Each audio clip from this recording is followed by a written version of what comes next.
my name is Himanshu Srivastava, and I work as a manager research analyst. I'm a director of within associate director within the manager research team in Morningstar. This is a team which comes out of the analyst rating that you would have seen, or if you would have visited our website. It's there on our website, and you would have seen that. Now, how to build a mutual fund portfolio is a very interesting subject, and there are various diverse opinion about how to do that.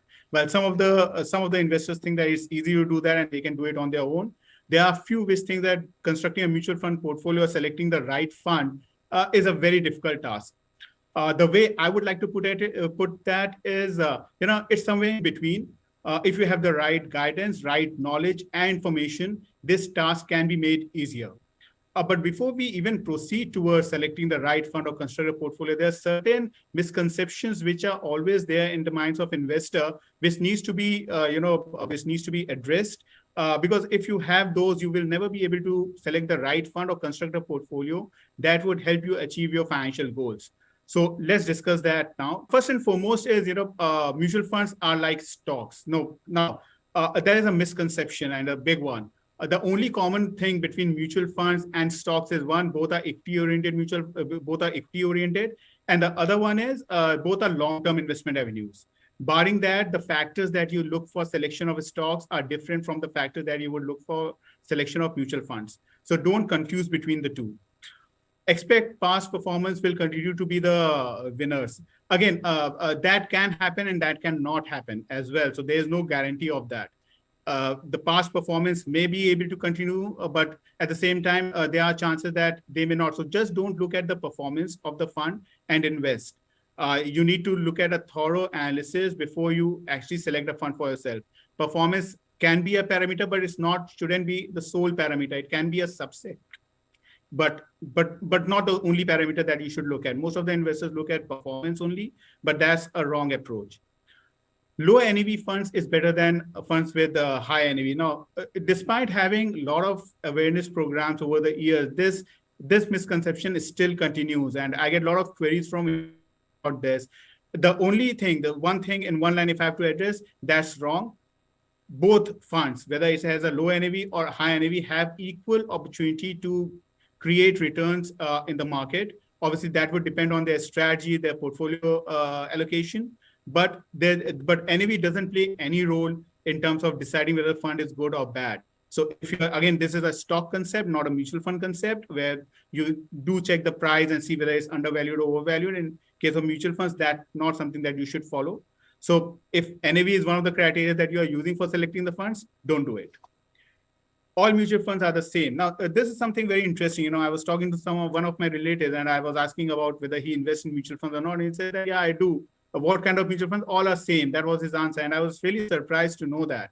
Still, people think that all mutual funds are the same. The answer is no, all mutual funds are not same. There are various categories. Every category offers a different proposition, different risk profile. So you need to look at those aspects before you invest in a fund. And this is something that I'll obviously address in my upcoming slides. Mutual fund carry low risk. Now, that is very subjective in nature. When you look at mutual funds, they are equity-oriented mutual funds, they are fixed income mutual funds. Now, equity-oriented mutual funds are linked to the equity market, so they are high risk, high return investment proposition. Whereas fixed income funds, given that they invest in debt, they carry relatively lower risk than equity, but then there are certain segments which can be high risk. So it's not a low risk investment, it's a high risk investment, and that is something that you should keep in mind. What is the right time to invest in a fund? In plain and simple, one-word answer or one sentence answer, if I have to give to that, anytime is the right time to invest in mutual funds. Mutual funds are long-term investment avenues. And when you say it's a long-term investment avenue, then you just kill the timing aspect that people try to attribute towards investing in mutual funds. So if you have decided, if you have a long-term investment horizon, your goals are set, then you should go ahead and invest in mutual fund irrespective of where the market levels are. Because over a long term, these market levels will change and you don't know where to change. Rather than missing out on opportunity, you should continue your investment. One of the ways that we always promote investors to invest is SIP route. Do that. That is a very good way of investing in mutual funds. But the timing for investing in mutual funds is always there. Now, part to selecting the right funds, what we have seen is what are the misconceptions that investors tend to have. But there's a part to selecting the right fund, and you need to focus on all those aspects before you actually start selecting the fund for the portfolio. Now, there are a lot of options available in the market. In one way, people think that, oh, more options are good, which is actually right. If you have more options, then you have the chance of selecting those. But then more options also make the selection process difficult. So what is important for you is to understand what are these options, what they offer to you. Now, these are the categories. Roughly in India, we have 37 categories, 11 on the equity side, 16 on the debt side. We have 6 on the hybrid side, 2 solution strategies, and others as well, where you have index funds and passive funds, fund of funds. Now, selecting the funds from all these categories are actually a challenging task. What is essential for you or important for you to understand is whether you understand these categories or not. You need to understand what these categories offer, what are the risk return profile of these categories. You don't really have to invest in all the categories. Over diversification is also not good, and we will try to understand that. But even beyond that, you need to look at or understand what these categories risk levels are, what this offer to you, and what kind of a value it could add to your portfolio is something that is important for you to understand. Now, this is one of the charts. This is for illustration purpose, not for scaling. Here, I'm trying to explain you how the various funds or categories can be rated on risk return parameter. Equity oriented funds, as I mentioned earlier, are high risk, high return investment proposition, and within that domain, if you look at say large cap funds, they offer relatively lower risk compared to small cap funds or sector funds, which are high on risk. Obviously, when the market, there's an exuberance in the market, small cap funds and sector funds may end up doing better. But in downturn, large cap funds tend to protect your downside because they are more stable in nature. They invest in big, stable companies which have good financial strength. So they can withstand the crisis more effectively than maybe a small cap fund. And sector funds are very cyclical in nature, and we will try to understand that also in the upcoming slides. And the same is the case with debt-oriented mutual funds. Even debt-oriented mutual funds have different risk levels. For example, liquid funds, which is at a lower end of the yield curve, may offer a relatively low risk proposition along with low return, obviously. Then there are credit risk and long duration risk. It means credit risk are the funds which invest in lower rated papers. They are relatively higher risky, but they offer high returns. So we have a category for that, and those funds tend to be high risky category with high return proposition. Whereas even in long duration category, the interest rate risk is relatively higher. So these offers are relatively high risk proposition. So you need to be aware of that. Do we need diversification? This is again one of the very important aspects that need to be touched upon. A lot of people are not really aware of what the diversification is and how much diversification it should be there in the portfolio. One, is diversification needed? Yes, diversification is required because unless until you are diversified, you are not able to control the volatility in the market. A diversified portfolio will help you achieve that. If there's one section of your portfolio which is not doing well, there will be another section of the portfolio which is contrasting in terms of investment style, can help you do that. Now, if you have to build a team, and we all know who these 6 players are, what is the common thing that binds these 6 players?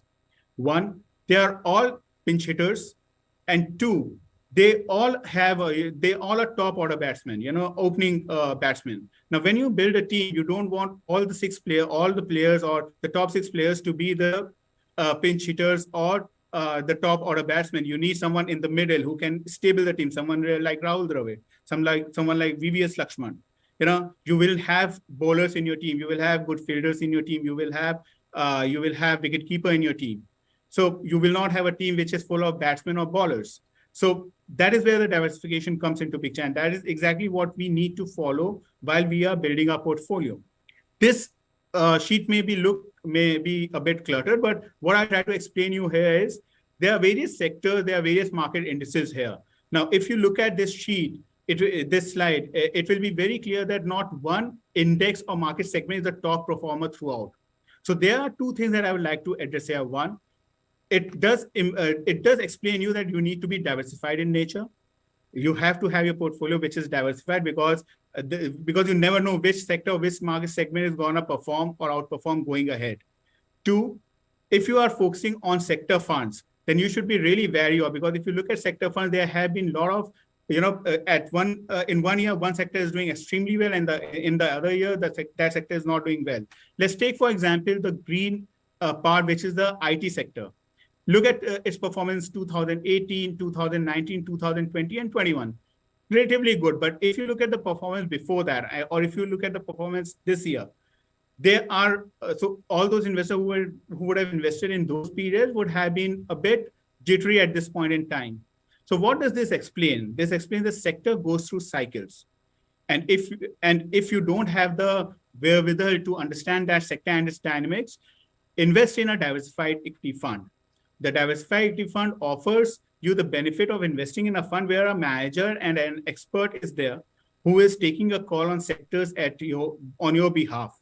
So if one sector is not doing well, he will shift from that sector to the other, which has a higher potential of delivering better returns. So that is something that an important takeaway from this slide. Now, long term, if you are thinking of investing in mutual fund, you have to think about long term. If you don't have long term investment horizon, then equity oriented mutual fund at least are not a part of your, couldn't be a part of your portfolio.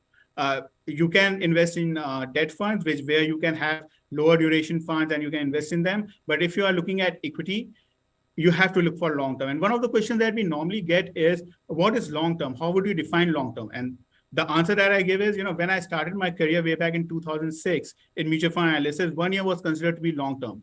We saw 2008 that increased to 3 years.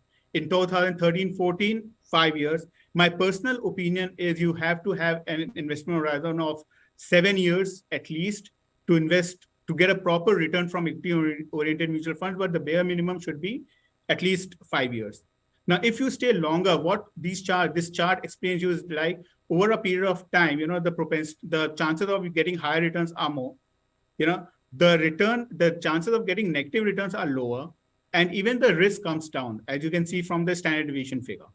We have done a study, and just in simple terms, the importance of long term is in time in the market, not timing the market. We have done a study where we found that over the last 120 months, the most of the returns can be attributed to 6 months. That is 5% of the overall months. So if any investor who would have not invested in this 6 months wouldn't have been able to beat the benchmark index. So what is important? Time in the market, not timing the market. And which is timing the market is something that is very difficult to do, and that shouldn't be a criteria for investing in a fund. Now, fund selection and factors to consider, and this is one of the most important part, and let's look at that. Now, again, this is sheet. What does this sheet tells you? Here we have taken some of the best or most invested large cap funds from the large cap category, and this sheet tells us, or this slide tells us how these funds have performed across calendar years. Again, you can see not one fund is the top performer throughout. There are cycles. There are times when one fund is doing well. There are times when the other fund is doing well. Not one fund is the best performer throughout. So this also explains us that when you are constructing a portfolio, diversification is not only at an asset allocation level, where you invest in equity, debt, gold, and other asset classes. Diversification is required even within the fund industry. When you are investing in a fund, when you are constructing an equity portfolio, you need to diversify your portfolio not only across categories, but also across the investment styles that the manager follow. How can you do that? Now, the fund selection part, let's come to that. You have heard about ratings. We have Morningstar ratings, which are star ratings.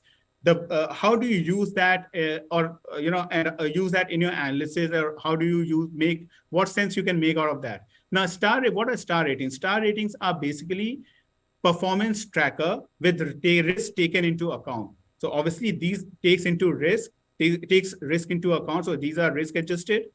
2, they are comparable, which means it's related to the category, related to the peer. So a large cap category will have 5-star rated fund to 1-star rated fund. So they are comparable. But what is it? It's backward looking, which means it's tracking the past performance. So at best, what you can assign it is as an achievement test, how the manager has performed in the past. Now, what is also important for you to understand is how the manager has performed or will perform going ahead.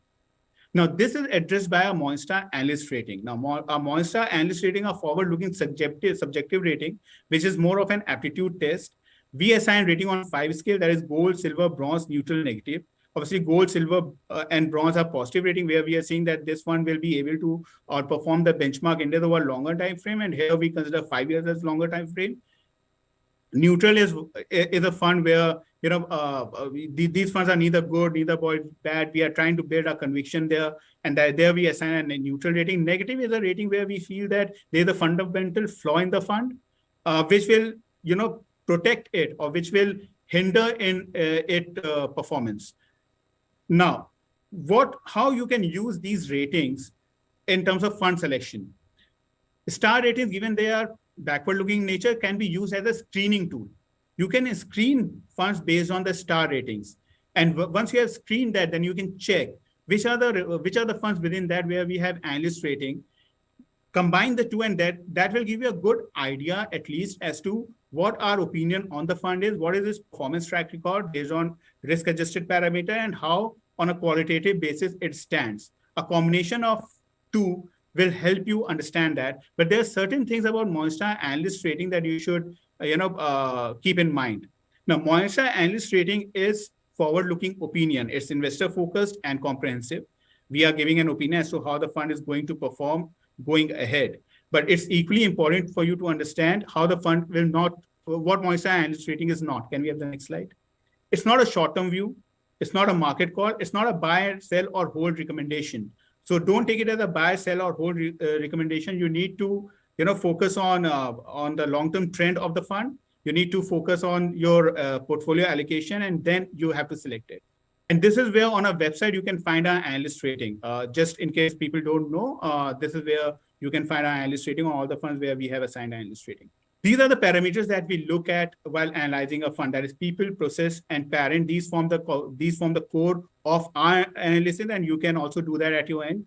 On the people side, we look at manager, we look at the team, we look at their tenure, what is their experience, how the manager is experienced, whether he has run this particular strategy or such a strategy in the past, or he's new to investing.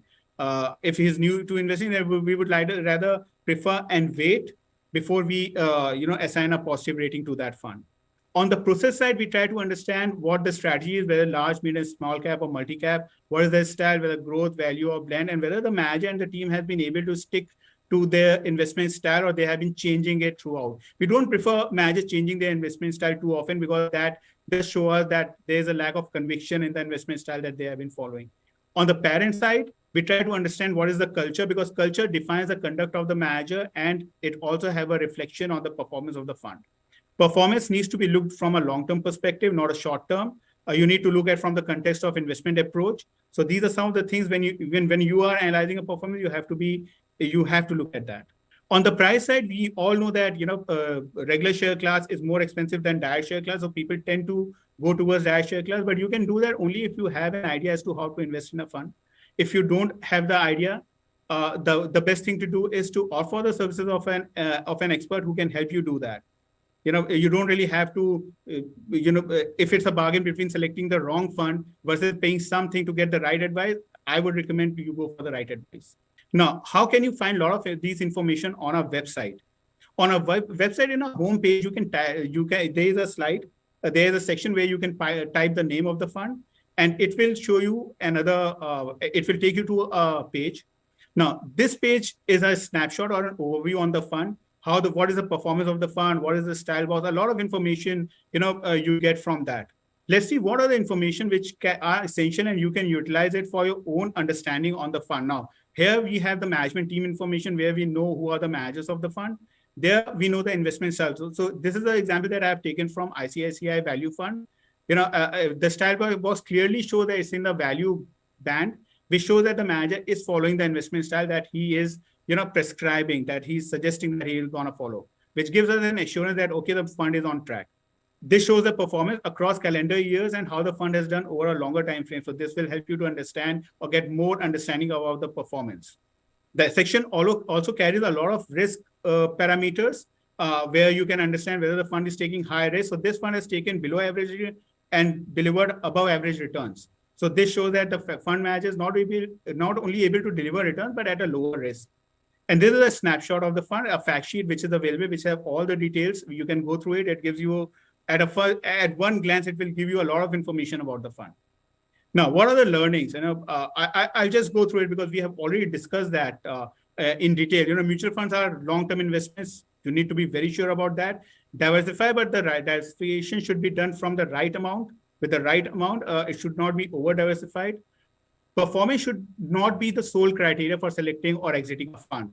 Performance is one of the parameters, but it's not the sole criteria. Until you see a fundamental change in the fund, you should stick to the fund.